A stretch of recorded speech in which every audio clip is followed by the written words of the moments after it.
Chainsaw Man! Okay, so, David, do you know what I've consumed today, food-wise? Probably an entire Ben and Jerry's tub. No. That's actually, it's funny, though, because one of my other friends did do that. But, so I made the unfortunate mistake. So yesterday I had some fucking, like, sushi takeout shit, right? So my breakfast was just some sushi rolls. That's it. Then, leftover, too, so, it could have been bad. I don't know. Then I chose to have a bag of Sun Chips, a half a bag of Sour Patch Kids, a drumstick, like the ice cream drumsticks, Yeah. and that's all I've had all day. I just fast fooded it because I have to get up at fucking 5 o'clock in the morning. Yeah, I'm regretting all of these decisions, so I'm about to Yeah. fucking push past my limits, go for even further beyond, and ignore the horrible, horrible stomach feel that I have right now. Here we go. Okay. So, all of a sudden, the future devil, his predictions starting to make a little more sense here. Yeah. Denji is going to kill Power and Aki. So first, the first one's a little bit more obvious. Denji killing Aki. Now it's starting to make sense. Aki yeah. is now a gun devil fiend.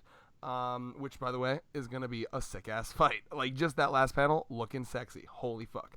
But what's more interesting is discussing how Power gets caught in the crossfire here. What I'm kind of latching onto is what Makima said on the phone, which is, when you fight this time, fight... What exactly was her words? I don't want to misquote it. Pulling the chapter back up. Yeah, because if I do, motherfuckers be cray-cray. Oh yeah, the comments will always be cray cray. It's okay. I accept you, cray-cray and all, everybody. Guy answer the phone. Have you seen the news? When you fight something, fight like something. I'm trying to remember how she said it. Yeah, don't think about anything while you fight. So she's trying to get him to this like headspace of like, release yourself completely from anything holding you back. Like, don't think about what's in your way. Don't think about the destruction you're causing. Don't think about the lives, the innocent lives in your path. Do not think about any of that shit and just go. Basically give full, like Naruto style, give full control over to the, Nine Tails, but like way cooler. Give full control over to the Chainsaw Devil, essentially. Yeah, well, and in this sense, it makes sense because you have a gun devil fiend, super, super powerful, also crossed with Aki. Right, but let's not pretend. Here, we'll get into that in a second. Let's not pretend that there's not like ulterior motives for Makima. Oh hell! It's not just like you got to do this to win. No, like she's definitely trying to loosen Denji's grips on either the Chainsaw Devil or Sanity or both. Like make it so it's less of like a nice cohesion like they have now, and more of like, let's get Denji out of the mix completely and just let me deal with the Chainsaw Devil. Is the vibe I'm getting. Absolutely, and also get rid of weak Power, who's still kind of, sort of PTSD. She's gotten over a little bit, but yeah, I imagine it'll come right back. Absolutely. So, what was I gonna say here? So, any good channel has to do a recurring joke at least once, and I heard y'all like cum walls. Oh God. It's gone. The cum wall is gone. He fucking blasted a hole right through it. Not with cum, though, just the bullet. Could you shoot a stream of semen powerful enough to damage paper wall? I bet you could. I really do. Like that's all right. You know what? That's a good question. Mythbusters, get on that, please. I had to Gavin Free it. Adam Savage from Mythbusters has a solo channel where he does random solo, and he's not constrained by he's not constrained by Discovery Channel anymore. We all know that that's been his dream fucking myth to bust, but the censors wouldn't allow it. Imagining, because he'd go extra. He'd be like, "Hi, Adam Savage is formerly from Mythbusters here. We're gonna have a lot of factors here. I'm gonna eat a bunch of food that increases my semen count. I'm going to hold off for a whole month. I'm going to..." Just a stupid amount of factors he would put in. And also, it has to be tasty enough so that I'm going to consume enough pineapple to make it taste good. Wouldn't have to be. I wasn't even going to bring in pineapple into the factor because no one's tasting it, David. That's just the one semen fact and you felt the need to fucking interject. I know what you're doing. Okay. Really, this is a pretty straightforward chapter. So I really like the vibe in the beginning of this chapter. They're really going for like a horror aesthetic, almost like you remember PT. Oh yeah. The knocks on the door and the things crawling over the wall. Like this is another one where like I can see just the anime. Like the anime is gonna go wild with the sound effects, the music, the camera It's gonna angles. be. Like I really want all of these fights here, especially like this. I'm not talking about the fight part. I'm talking about the before Aki even gets there, or before Aki, like the door's open, like just the ringing of the doorbell, and it's consistent, right? And this is something sometimes I have a tendency to just like kind of overlook the sound effects happening in a manga panel, and I'm just like ignoring all of that. But I really like after a page or two, I realized, oh, they're really consistent. Like it's like ding dong, ding dong, ding dong. Ding. So like as they're having this conversation, it's like in the background, like ding dong, ding ding ding ding ding ding. Like you know what I mean? And it's just like probably very unsettling and unnerving. And I can see in the anime like really bombarding you with that like ding dong, like doorbell sound getting like louder and louder and more distorted. Probably I could see the camera angles fucking panning into the door. Like he really built up the dramatic tension and like fear. Hey Red, you played BioShock. Oh yeah. So you remember the sound that the turrets made? Oh, the flying. Shit, yeah. I can just hear that kind of annoying whistling sound, just toned down to a doorbell level. That going in the background here. The BioShock turrets. Security bot sound. The flying.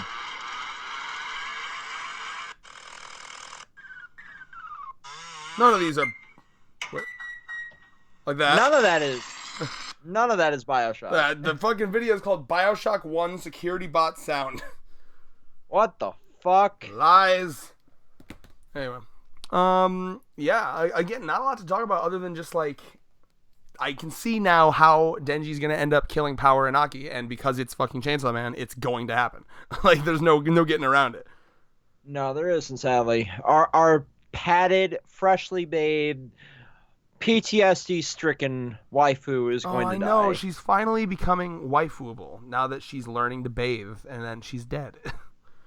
Yep. She gets that one moment of character development that everybody latched onto, and she's dead. That's how a good writer does it. You know, you make that people really care just enough, and you let them hold on to that thread that, like, maybe the author won't kill this character. Maybe that, you know, there's some places that are too sacred to go to, and then he just, nope, yoink, bye waifu. There is only one waifu left after this, Makima. Only Makima. Just Makima.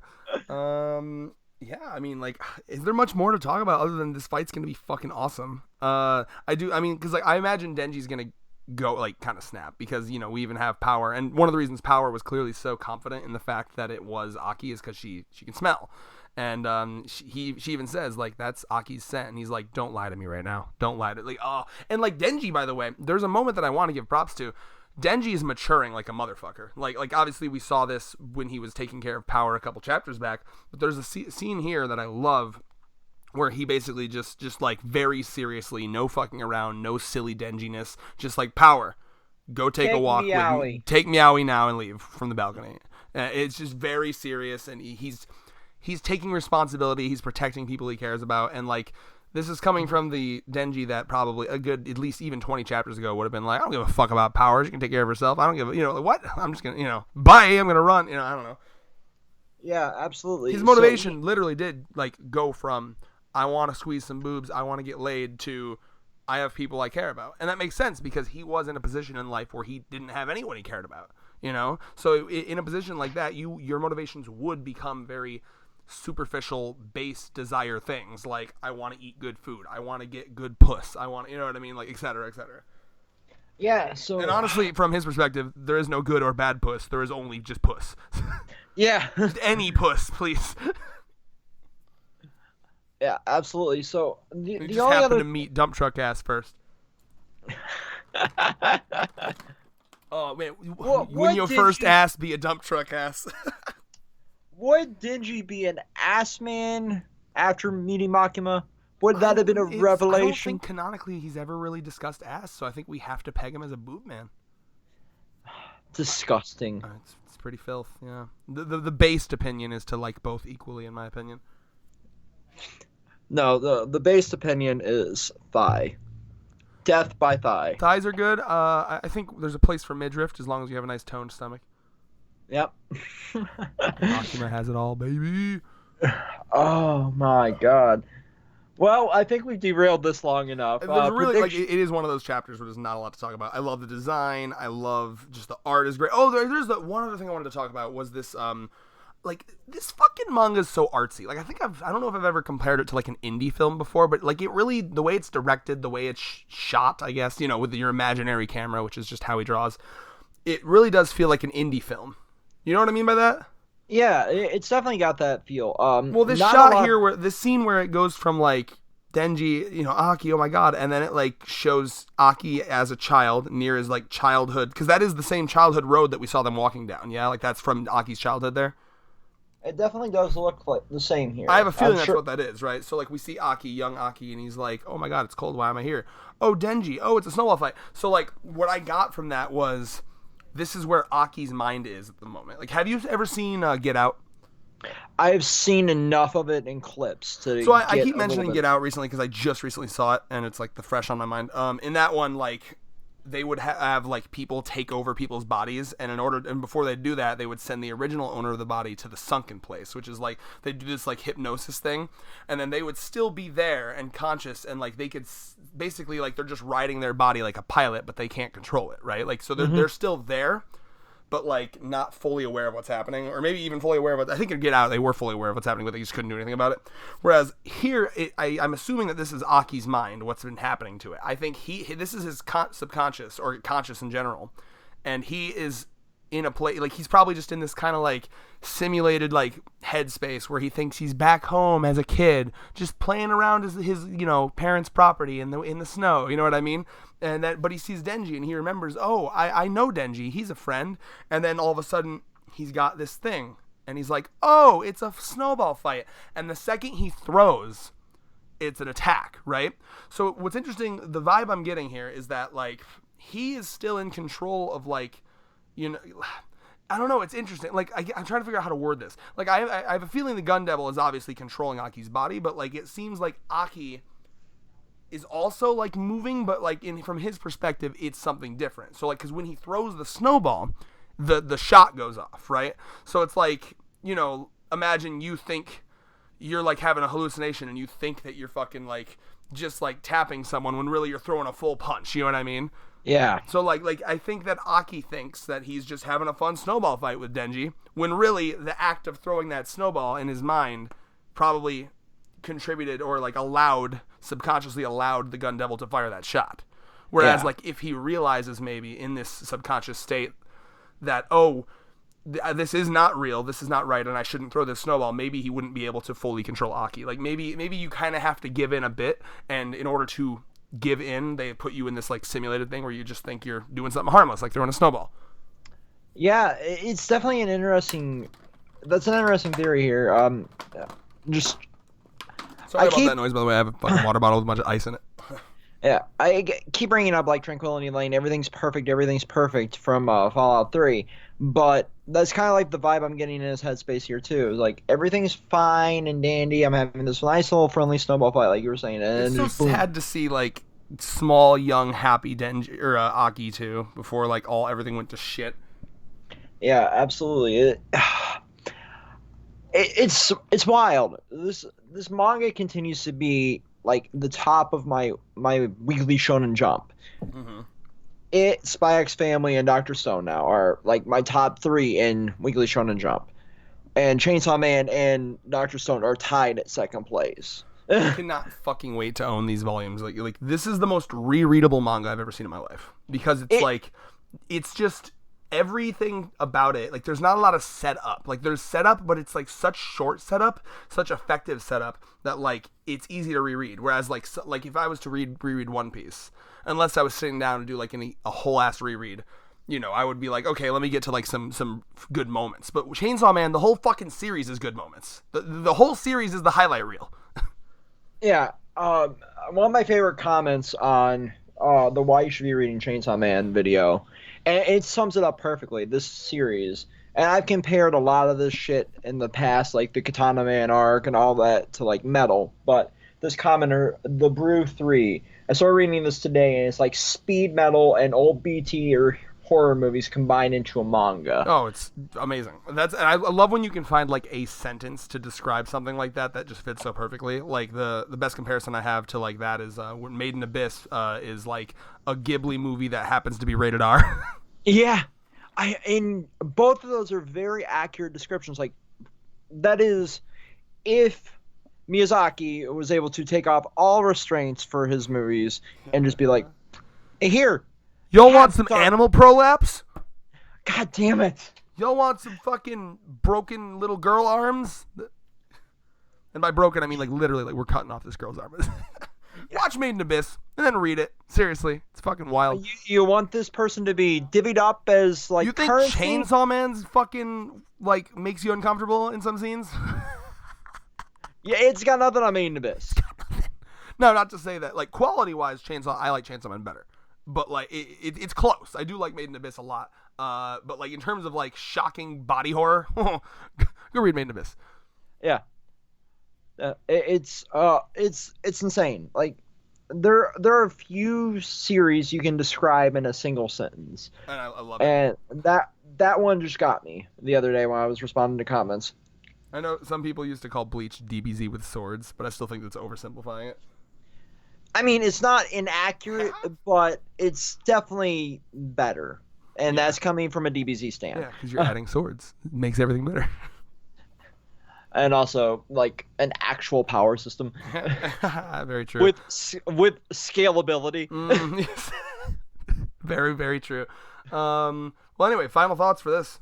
I nutted at work. Like, that. Did you get fired? No. Did you go on your wall at least? I do not have a Kummel. I mean, I know you don't have a Kummel at home, but like I thought maybe you brought one to work or something, have it in the corner. I don't even know how to respond. You have to like that. a little corner of your break room where you have like a Japanese style like paper wall that you set up. It's like, David's in his masturbation corner again. Someone turn up the music really loud so you don't have to hear the grunting.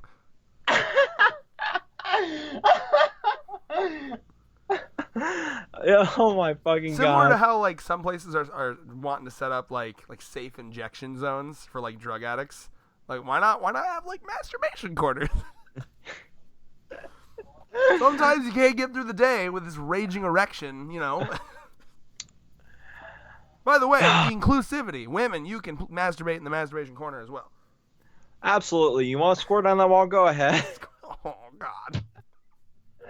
What did this ending come down to? It's all my fault. No, I had to. This video wasn't exciting enough. I had to fucking. But like seriously, this chapter set up so much awesomeness that it cannot be contained. Like this fight is going to be like, I know we kind of have said this, I think, for the series before, but like this is setting up to be the anime version of Ukiura versus Ichigo. This is the Naruto Sasuke like Final Valley shit, yeah, for sure.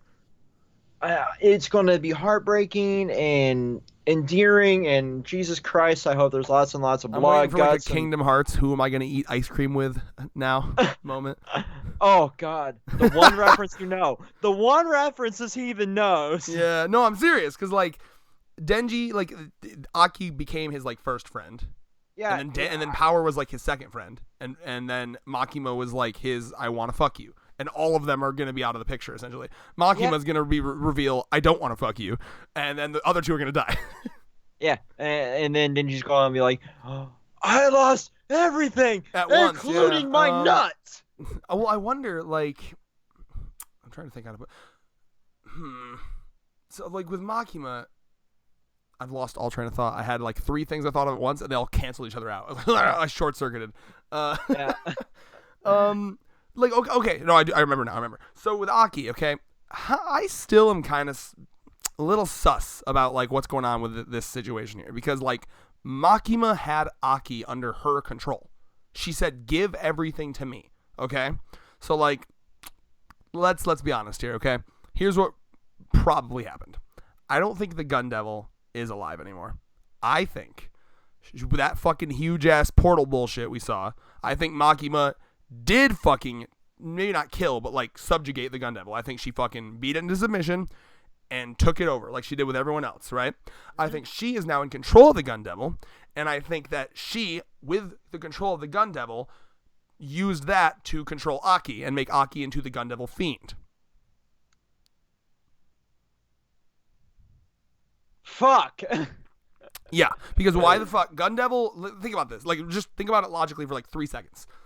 The president made the contract to kill Makima. Why in God's name would Aki, who is supposedly being controlled by the Gun Devil, go after Denji? Yeah. So I'm almost positive that Makima literally did one-shot the Gun Devil. Bark like a dog, motherfucker. And then she put the Gun Devil in Aki, made the Gun Fiend, and now is doing some tomfuckery with Denji, essentially. Whatever the fuck she's doing. Yeah. So yeah, at this point we have reached, if that's correct, which is, by the way, the biggest Mad Lad move in all of manga that I've ever seen. Build up the Gun Devil for the whole goddamn series, and then just like have like a chapter of like him rocking through the fucking streets, and then dead. Motherfucker. That'd be a flex. Ain't gonna lie. And like, so now, basically, we're at the moment now where these next, I would guess, 10 chapters max are gonna be dealing with this and then dealing with Makima. And then that's probably it. That's the vibe I get. Like, the only thing that fucks with me is that there's no like ending announcement. I feel like every other manga, like when you're like 10 chapters out, there's like a big old this is ending announcement. So that's what's really getting me. Chainsaw Man has reached its final climax. Yeah, we haven't even gotten any of that like Beastars level shit where it's like the climax is coming. I don't know. It's weird. Yeah, it's definitely wild. So maybe like, not. I mean, maybe Fujimoto will pull out another arc out of his ass. I will have to see. I don't know. But like, it's feeling real endgame, as I've said many times, and I'm excited. Yeah, we've beat the end game into submission here. Like, we know it feels it, but definitely we need that formal announcement, and I'll continue saying that. I want that formal announcement if we're actually in endgame. So we can be like, okay, this is where it's going to end. It's going to end right around the same time that fucking Fire Punch ended. That gives us time to stream a catch-up of Fire Punch and then maybe do like one final analysis, like comparing the two works of art. Because discuss Fujimoto in general. Yeah. Praise be to Lord Fujimoto. Now I'm going to be keeping an eye out. If this does end soon, keep a big old eye out for his next series. Oh, yeah, definitely. This series alone has sold me on literally anything this man writes. It's true. And with that, fucking peace. I gotta get up at 5.